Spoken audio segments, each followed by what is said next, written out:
नमस्कार मित्रों। आज की इस खास पेशकश में मैं एक ऐसे गांव की दास्तान लेकर आया हूं जिसकी रहस्यमयी कहानी जल्द ही बॉलीवुड की किसी फिल्म में देखने को मिल सकती है।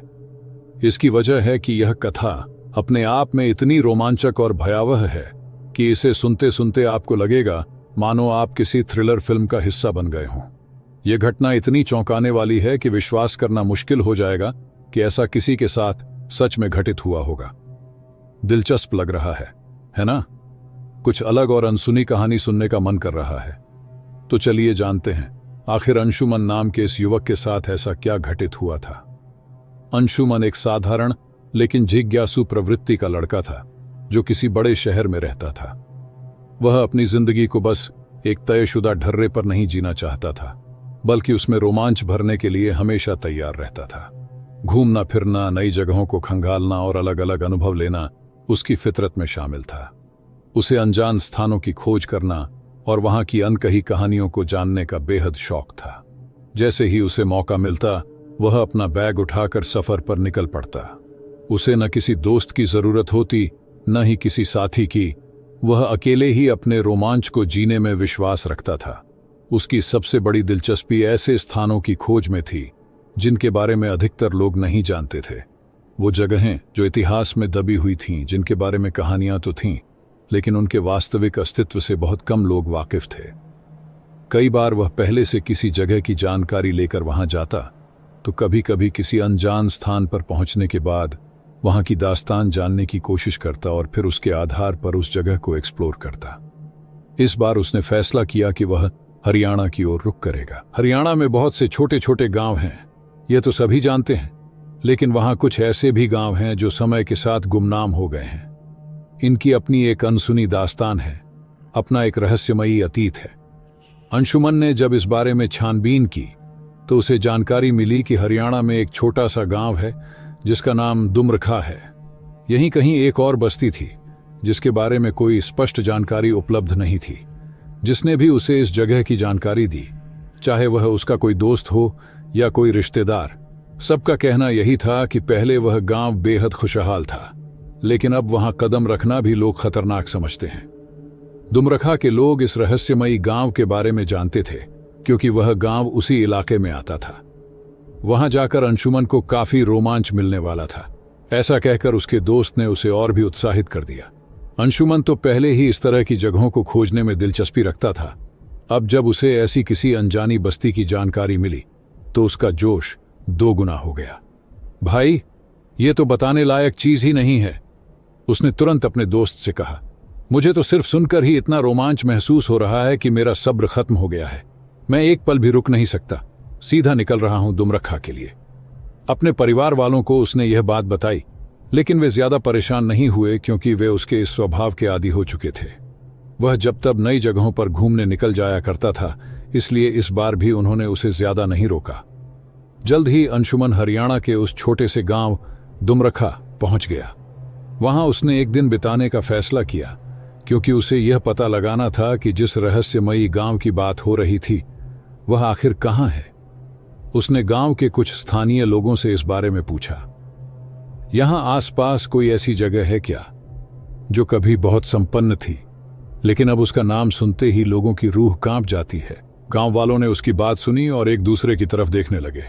उनमें से एक बुजुर्ग आगे आए और बोले, हां, ऐसी एक बस्ती थी, यहां से 4-5 किलोमीटर ही दूर, लेकिन अब उसका कोई नाम नहीं बचा। कोई वहां जाने की हिम्मत भी नहीं करता। ऐसा लगता है जैसे उसका नाम इतिहास से मिटा दिया गया हो। अंशुमन ने और जानकारी निकालने की कोशिश की, लेकिन वहां के लोगों ने आगे कुछ भी बताने से साफ मना कर दिया। उस जगह के बारे में ज्यादा जानने की कोशिश मत कर बेटा, वहां जाने की जिद छोड़ दे, नहीं तो तुझे भी पछताना पड़ेगा, बुजुर्ग व्यक्ति ने चेतावनी दी। लेकिन अंशुमन की जिज्ञासा और बढ़ गई। वाह, अब तो और भी मजा आने वाला है। जितने भी एडवेंचर किए हैं सब उस गांव की रहस्यमयी दुनिया के सामने फीके लगेंगे। चाहे कुछ भी हो जाए, मैं वहां जाऊंगा। उसने लोगों से कह दिया कि वह अब वापस दिल्ली लौट रहा है, लेकिन असल में वह कुछ और ही करने वाला था। उसने दुमरखा में जहां ठहराव किया था वहां से अपना बैग उठाया और उस अजनबी गांव की ओर निकल पड़ा। अंशुमन के पास खुद की बाइक थी जिससे उसने 5-5.5 किलोमीटर की दूरी तय करनी शुरू की। लेकिन जैसे ही वह दुमरखा से बाहर निकला और उस गांव के रास्ते पर पहुंचा, उसे कुछ अजीब महसूस होने लगा। रास्ते के दोनों ओर खेत खलिहान पूरी तरह सूख चुके थे। ऐसा लग रहा था जैसे वहां वर्षों से पानी की एक भी बूंद नहीं गिरी हो। खेतों की जमीन बंजर और फटी हुई थी। दूर दूर तक कोई फसल नजर नहीं आ रही थी। हवा में अजीब सी ठंडक थी। हालांकि यह अक्टूबर का समय था, लेकिन वातावरण ऐसा था जैसे दिसंबर का महीना चल रहा हो। अंशुमन अपनी बाइक चलाते हुए इस अजीब एहसास को अनुभव कर रहा था। पूरे रास्ते में उसे कोई इंसान नहीं दिखा, ना कोई साइकिल, ना कोई मोटरसाइकिल, ना ही कोई ट्रैक्टर। बस वह अकेला इस वीरान सड़क पर आगे बढ़ता जा रहा था। रात के करीब 9:30 बज रहे थे। सफर बहुत लंबा नहीं था, लेकिन वह इस रहस्यमयी माहौल का आनंद लेते हुए धीरे धीरे अपनी बाइक चला रहा था। तभी उसकी नजर एक पुराने से बोर्ड पर पड़ी। उस पर लिखा था, यहां आना आपके अपने जोखिम पर है। ऐसा लग रहा था जैसे यह किसी सरकारी प्रशासन द्वारा लगाया गया बोर्ड नहीं था, बल्कि किसी ने अपने हाथों से लिखकर इसे टांग दिया था। हो सकता है यह किसी का मजाक हो, अंशुमन ने सोचा, और बिना ज्यादा ध्यान दिए बोर्ड को वहां से हटाकर एक तरफ फेंक दिया। फिर उसने उस रास्ते में कदम रख दिया जहां शायद उसे कभी नहीं जाना चाहिए था। अब यहां से कहानी का असली खेल शुरू होता है। वह सच जिससे अंशुमन बिल्कुल अनजान था, वह रहस्य जो इस सुनसान जगह के अंधेरे में छुपा हुआ था। यह वह दास्तान है जिसे जानने के बाद उसकी हकीकत बदलने वाली थी। तो आइए मैं आपको बताता हूं वह कहानी जो अंशुमन को तब समझ आई जब सब कुछ उसके साथ घट चुका था। सालों पहले दुमरखा के पास यह गांव बहुत संपन्न था। गांव के लोग समृद्ध थे, खुशहाल थे। वहां एक प्राचीन मंदिर था जिसे पूरे गांव की आस्था का केंद्र माना जाता था। गांव वाले वहां देवी मां की पूजा करते थे। हर शुभ कार्य के लिए मंदिर में आशीर्वाद लेने जाते थे। लेकिन फिर एक समय ऐसा आया जब गांव पर भारी संकट आ गया। बारिश नहीं हुई, खेत सूखने लगे, अनाज खत्म होने लगा, पशु भूख प्यास से मरने लगे। गांव में हाहाकार मच गया। गांव के मुखिया को कोई उपाय नहीं सूझ रहा था। निराश होकर वह गांव के पुजारी के साथ मंदिर पहुंचा। उन्होंने देवी मां से प्रार्थना की और गांव को बचाने के लिए एक बड़ी पूजा का आयोजन किया। गांव के लोग अब बहुत ही ज्यादा चिंतित हो गए थे। उन्हें महसूस होने लगा कि अब इस जगह को छोड़ देना ही सही रहेगा। एक रात गांव का मुखिया अत्यधिक क्रोधित हुआ। वह अपनी लाठी थामे मंदिर पहुंचा और वहां देवी की मूर्ति के सामने खड़े होकर जोर जोर से चिल्लाने लगा। उसने देवी को अपशब्द कहे, उन्हें कोसने लगा, यह तक कह दिया कि वे सिर्फ एक पत्थर की मूर्ति हैं जो किसी का भला नहीं कर सकती। गुस्से में आकर उसने मूर्ति को उठाया और जोर से जमीन पर पटक दिया। इतनी देर में पूरा गांव मंदिर के बाहर इकट्ठा हो चुका था। मुखिया की हरकतों को देखकर लोग हैरान थे। फिर उसने गांव वालों की ओर रुख किया और बोला, आज के बाद इस मंदिर की कोई पूजा नहीं करेगा।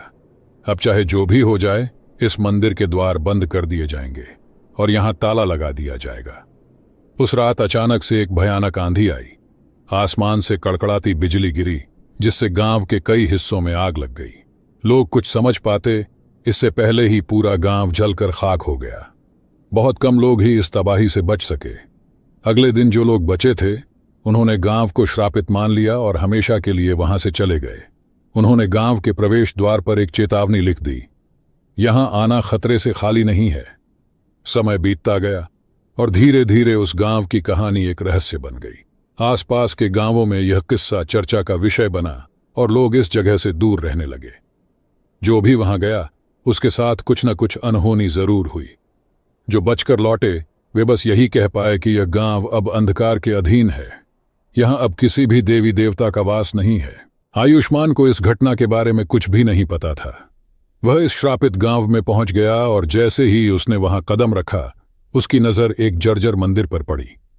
यह वही मंदिर था जहां देवी की मूर्ति कभी स्थापित थी। उसने अपनी बाइक मंदिर के गेट के पास खड़ी की और देखा कि दरवाजे पर एक बड़ा सा ताला लटका हुआ है। हालांकि वह ताला टूटा हुआ था। ऐसा लग रहा था जैसे किसी ने जानबूझकर उसे तोड़ा हो। वह मंदिर के अंदर दाखिल हुआ, जहां चारों तरफ मकड़ियों के जाले लगे हुए थे। जमीन पर चूहों और बिल्लियों के कंकाल बिखरे थे। यह अब मंदिर कम, एक खंडहर अधिक लग रहा था। तभी उसकी नजर एक काले पत्थर की मूर्ति पर पड़ी जो जमीन पर गिरी हुई थी। यह मूर्ति किसी परिचित देवी की नहीं थी, बल्कि किसी अज्ञात शक्ति की थी। जैसे ही उसने मूर्ति को उठाने के लिए हाथ बढ़ाया, उसके कानों में एक धीमी मगर गंभीर आवाज गूंजी, यह स्थान अपवित्र हो चुका है, यहां से चले जाओ। वह घबराकर पीछे मुड़ा, लेकिन वहां कोई नहीं था। उसने इस आवाज को नजरअंदाज किया और मूर्ति को उठाने लगा। तभी फिर से वही आवाज गूंजी, यहां रुकना तुम्हारे लिए उचित नहीं, चले जाओ वरना लौट नहीं पाओगे। अब उसकी बेचैनी बढ़ने लगी। उसे लगा कि कोई मजाक कर रहा है या कोई नशेड़ी यहां अपना ठिकाना बनाए बैठा है। उसने मूर्ति को उठाकर गर्भगृह में वापस रखने का निर्णय लिया, लेकिन जैसे ही उसने मूर्ति को उसकी जगह रखा, उसे अपने कान के बेहद करीब एक ठंडी और भयानक फुसफुसाहट सुनाई दी, अब तुम यहां आ चुके हो, अब तुम्हारी वापसी संभव नहीं है। डर के मारे उसने तुरंत पीछे मुड़कर देखा और उसकी सांसें थम गईं। उसके ठीक सामने एक विशाल काला साया खड़ा था, जिसका आकार किसी इंसान से कहीं अधिक बड़ा था, मानो अंधकार का एक हिस्सा ही हो।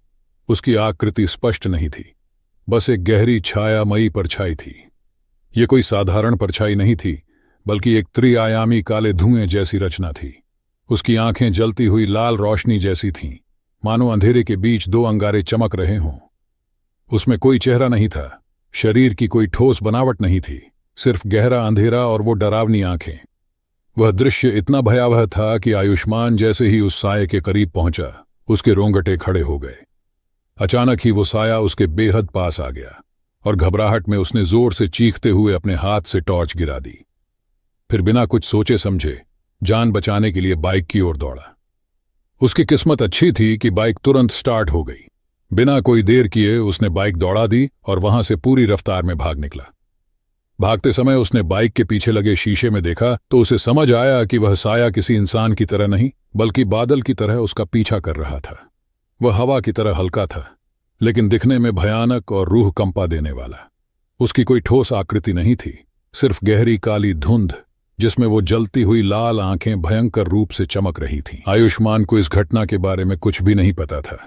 वह इस श्रापित गांव में पहुंच गया और जैसे ही उसने वहां कदम रखा, उसकी नजर एक जर्जर मंदिर पर पड़ी। यह वही मंदिर था जहां देवी की मूर्ति कभी स्थापित थी। उसने अपनी बाइक मंदिर के गेट के पास खड़ी की और देखा कि दरवाजे पर एक बड़ा सा ताला लटका हुआ है। हालांकि वह ताला टूटा हुआ था। ऐसा लग रहा था जैसे किसी ने जानबूझकर उसे तोड़ा हो। वह मंदिर के अंदर दाखिल हुआ, जहां चारों तरफ मकड़ियों के जाले लगे हुए थे। जमीन पर चूहों और बिल्लियों के कंकाल बिखरे थे। यह अब मंदिर कम, एक खंडहर अधिक लग रहा था। तभी उसकी नजर एक काले पत्थर की मूर्ति पर पड़ी, जो जमीन पर गिरी हुई थी। यह मूर्ति किसी परिचित देवी की नहीं थी, बल्कि किसी अज्ञात शक्ति की थी। जैसे ही उसने मूर्ति को उठाने के लिए हाथ बढ़ाया, उसके कानों में एक धीमी मगर गंभीर आवाज गूंजी, यह स्थान अपवित्र हो चुका है, यहां से चले जाओ। वह घबराकर पीछे मुड़ा, लेकिन वहां कोई नहीं था। उसने इस आवाज को नजरअंदाज किया और मूर्ति को उठाने लगा। तभी फिर से वही आवाज गूंजी, यहां रुकना तुम्हारे लिए उचित नहीं, चले जाओ वरना लौट नहीं पाओगे। अब उसकी बेचैनी बढ़ने लगी। उसे लगा कि कोई मजाक कर रहा है या कोई नशेड़ी यहां अपना ठिकाना बनाए बैठा है। उसने मूर्ति को उठाकर गर्भगृह में वापस रखने का निर्णय लिया, लेकिन जैसे ही उसने मूर्ति को उसकी जगह रखा, उसे अपने कान के बेहद करीब एक ठंडी और भयानक फुसफुसाहट सुनाई दी, अब तुम यहां आ चुके हो, अब तुम्हारी वापसी संभव नहीं है। डर के मारे उसने तुरंत पीछे मुड़कर देखा और उसकी सांसें थम गईं। उसके ठीक सामने एक विशाल काला साया खड़ा था, जिसका आकार किसी इंसान से कहीं अधिक बड़ा था, मानो अंधकार का एक हिस्सा ही हो। उसकी आकृति स्पष्ट नहीं थी, बस एक गहरी छायामयी परछाई थी। यह कोई साधारण परछाई नहीं थी, बल्कि एक त्रिआयामी काले धुएं जैसी रचना थी। उसकी आंखें जलती हुई लाल रोशनी जैसी थीं, मानो अंधेरे के बीच दो अंगारे चमक रहे हों। उसमें कोई चेहरा नहीं था, शरीर की कोई ठोस बनावट नहीं थी, सिर्फ गहरा अंधेरा और वो डरावनी आंखें। वह दृश्य इतना भयावह था कि आयुष्मान जैसे ही उस साये के करीब पहुंचा, उसके रोंगटे खड़े हो गए। अचानक ही वो साया उसके बेहद पास आ गया और घबराहट में उसने जोर से चीखते हुए अपने हाथ से टॉर्च गिरा दी। फिर बिना कुछ सोचे समझे जान बचाने के लिए बाइक की ओर दौड़ा। उसकी किस्मत अच्छी थी कि बाइक तुरंत स्टार्ट हो गई। बिना कोई देर किए उसने बाइक दौड़ा दी और वहां से पूरी रफ्तार में भाग निकला। भागते समय उसने बाइक के पीछे लगे शीशे में देखा तो उसे समझ आया कि वह साया किसी इंसान की तरह नहीं बल्कि बादल की तरह उसका पीछा कर रहा था। वह हवा की तरह हल्का था लेकिन दिखने में भयानक और रूह कंपा देने वाला। उसकी कोई ठोस आकृति नहीं थी, सिर्फ गहरी काली धुंध जिसमें वो जलती हुई लाल आंखें भयंकर रूप से चमक रही थीं। आयुष्मान के दिल की धड़कन तेज हो गई, लेकिन उसने हिम्मत नहीं खोई। उसने बाइक की गति और बढ़ा दी और उस जगह से जितनी जल्दी हो सके दूर जाने लगा। जैसे ही वह उस सीमा से बाहर निकला जहां उसने पहले चेतावनी वाला बोर्ड गिराया था, उसे महसूस हुआ कि अब वह साया पीछे नहीं आ रहा है। बाइक रोककर उसने पीछे मुड़कर देखा तो रास्ता पूरी तरह सुनसान था। ऐसा लग रहा था मानो वहां कुछ हुआ ही न हो। दिमाग इस बात को स्वीकार करने के लिए तैयार नहीं था कि कुछ पलों पहले जो उसने देखा वह असली था या सिर्फ एक भ्रम। लेकिन एक बात अब स्पष्ट थी, उस जगह पर कोई ताकत थी जो नहीं चाहती थी कि वहां कोई बाहरी व्यक्ति कदम रखे। उसने फिर से बाइक स्टार्ट की और पूरी रफ्तार से दिल्ली की ओर बढ़ गया। दिल्ली पहुंचने के बाद भी उसका शरीर कांप रहा था। वह समझ नहीं पा रहा था कि यह अनुभव किसी को बताए या नहीं। वह खुद से एक वादा कर चुका था, अब वह कभी भी ऐसी जगहों पर नहीं जाएगा जहां वीरानी और रहस्य छिपा हो। अब वह सिर्फ उन्हीं स्थानों की यात्रा करेगा जो प्रसिद्ध हों और जहां लोग सामान्य रूप से आते जाते हों। ये पूरी घटना मुझे किसी और ने नहीं बल्कि खुद आयुष्मान ने सुनाई थी।